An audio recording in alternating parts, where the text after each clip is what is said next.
Hi folks, I'm Josh and welcome to the comment response section of my game design video where I talked about movement in games. What I want to do here is respond and talk about some of the things I missed in the video and also some of your comments and awesome things that you said and talked about. First off, the things I missed in this video are it's so broad a topic. I wanted to keep it really simple to like platformers, basically, because I could have gone into 3D movement, and I know I mentioned Mario Galaxy in there with a bit of video footage, but it's got such a breadth of movement, like the triple jump, it's got the backflip, it's so complicated with wall jumps and all sorts of things going on. I wanted to keep it boiled down, and also there weren't so many texts and videos kind of breaking down how they developed it in the same way that there is with like Cannibalt and Spelunky, which were really easy to access and also obviously some of my favorite games. So we could go ridiculously complicated with this, but you know, keeping it simple, keeping it easy to understand for everyone was something I wanted to do. Things I did miss out though, at the end of the video, if you saw the footage of Line Wobbler, that was just one of about 1 billion different alt control games where your controller isn't a gamepad. It was in Line Wobbler, it's an accelerometer in one of those door stops that cats like to bat around, and that's actually where the idea for the game came from. That and a set of LED lights. I have an interview with the creator. He's awesome, and it's such an interesting idea. Hopefully we get to see that go into pubs. That's what he wants to do with it. Anyway, I got like a list down here of games that I wanted to put in, but it would just stretch it out. Like with VR, I haven't got enough experience with VR. There's plenty of people talking about it in interesting ways, but until I save up the little pocket of money to buy myself a Vive, I'm not going to be talking about VR. But like this video could have gone in. That's like, okay, I can't remember the name of some of these games, but when I go to conventions, I sometimes see them at Rezzed. There was one game where you rolled this giant yoga ball around. It was on some kind of tracking system at the bottom. So you twisted this around and you used that to find locations on the screen on a globe that it wanted you to find. So you were like twisting it to find small countries or like China or various things that I'd never heard of, and my geography is awful, so I was terrible at that game. And then at a Rezzed before that, there was a game that I, once again, can't remember the name of, but there were two puppets, each with contact metal on the hands, and you had to like do a Punch and Judy show, and on the screen it showed them like getting beaten up and stuff. Not to promote domestic violence, but it was a lot more lighthearted than that. And yeah, they had like wires connected to their eyeballs and various parts on their chests and stuff, and you had to kind of get around the other person using the puppet hand and waving a stick that's connected to their hand and connecting with their bits. And that was just another awesome, weird, and I don't know if anyone's ever going to do anything with that, but it was just a lot of fun. Just having a puppet fight with your friends is a great idea. Oh, and one that I didn't play but I've seen is one where you shove your face into a dog's bum. It's like a plush dog bum. You shove your face into it, and it's like supposed to be about sniffing other dogs' bums. I don't know, but that's a brilliant idea. It's hilarious, and that's just one of the billion game controllers. Like, there's a game jam for it called alt.ctrl, so alt control game jam, and I think it's coming up soon. So have a look out for that. What else did I want to talk about? Oh yeah, and then there's stuff like that I actually missed out from the video that I could have put in, but I didn't want to because it was just reiterating stuff I'd said before. So like Cannibalt, there's a really interesting article shared with me by Dan Pierce. Thanks to him for helping me out. Anyway, yeah, So Cannabolt changes the jump height and the jump distance depending on how often you pressed it. When was, like, it counts. When was the last time you pressed this? Do we change the jump distance? Just so you can do those little kind of bunny hop things easier. Once again, a thing you never notice, but it really, really makes the difference in, like, jumping from rooftop to rooftop. It makes it feel cool. So smooth. Yeah, that was the whole of it. I thought there was something else to that one, but no.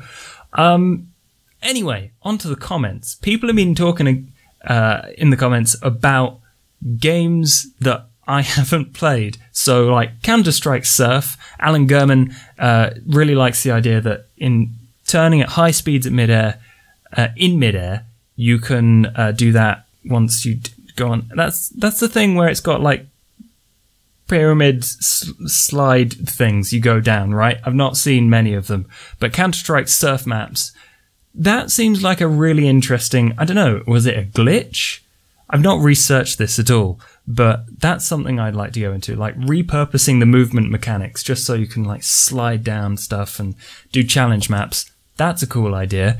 And then Ori and the Blind Forest is a game I've really, really wanted to look at.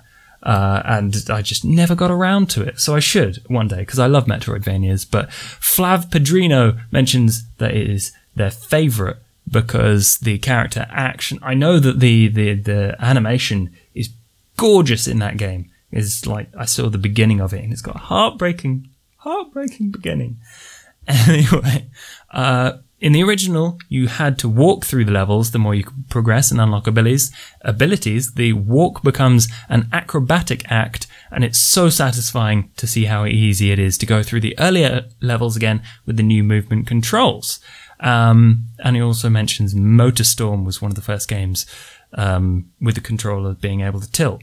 And once again, Wii controls with the remote Wiimote, that's something I didn't want to go into because like there's such a breadth of game design and all sorts of stuff that I just couldn't cover in one short video. But there's, yeah, I like the fact that there's just so much to it, and from there people can, I hope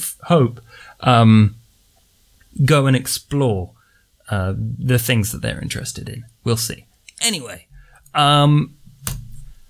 Internesis mentions that 2D game camera behavior is incredibly important, and if you're interested in this, someone you should go and read their writings is Rami and JW from Vlambeer, because in the plane game that they made, which is called Luftrausers has a very advanced camera that instead of prioritizing your player, it prioritizes the important events. So the big explosions, the things they want you to see, like important enemies that they want you to shoot, and obviously kind of leading the player.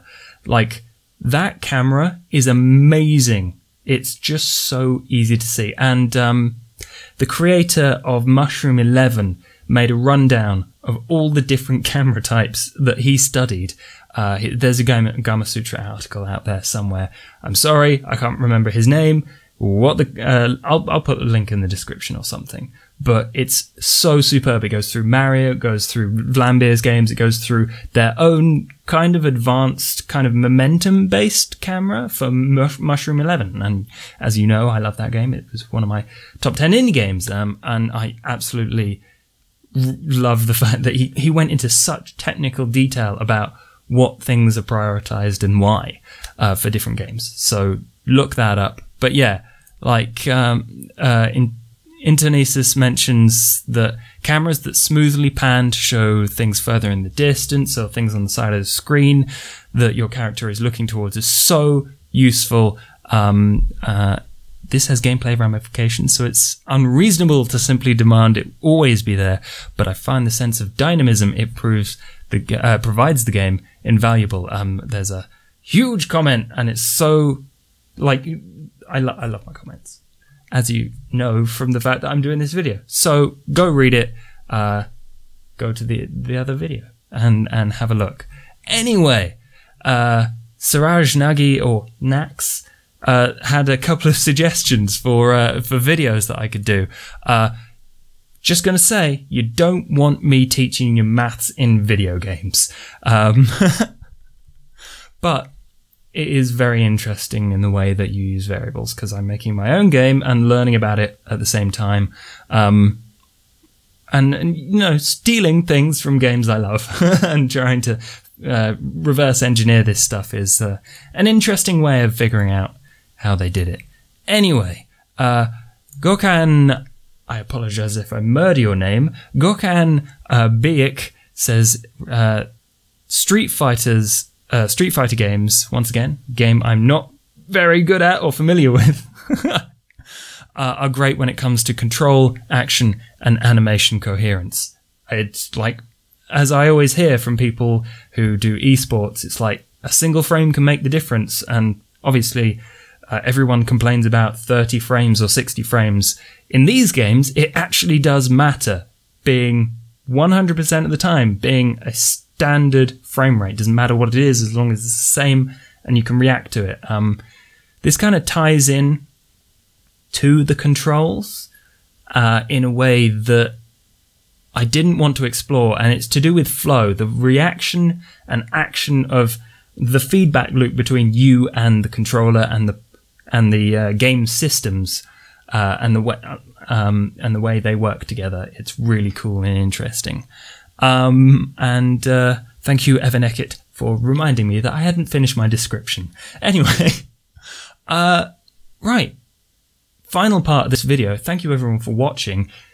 If you would like to vote in the poll, it should be up here. Yes, should be up there. Anyway, if you would like to vote in the poll to see what I'm going to do next, the choices are cleaning, because there is a nice philosophy that I enjoy that basically says all video games are about cleaning. No matter what their actual theming or anything is, they're all about cleaning.